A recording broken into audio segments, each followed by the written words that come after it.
মারেন মারেন এই মারলেন কেন বলেন এই মারলেন কেন বলেন বলেন এই মারতে বলেন মারলেন কেন বলেন মারলেন কেন বলেন মারলেন কেন বলেন এখানে থানার ভিতরে পুলিশরা সাধারণ মানুষের উপর নির্যাতন করতেছে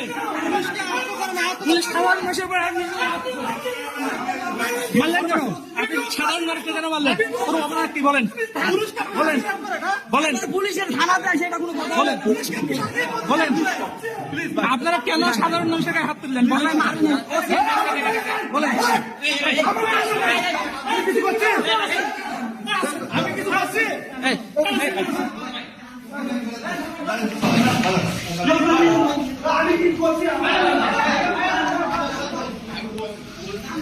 এখানে আচ্ছা বলেন তো এখানে কি হয়েছে গোলদা ভাই বলেন তো কি হয়েছে এখানে বলেন আসলে বলেন আমরা কিছুক্ষণ আগে আমরা আমাদের এমপি মহোদয়ের মাধ্যমে আমরা ইউনো অফিসে গেছিলাম।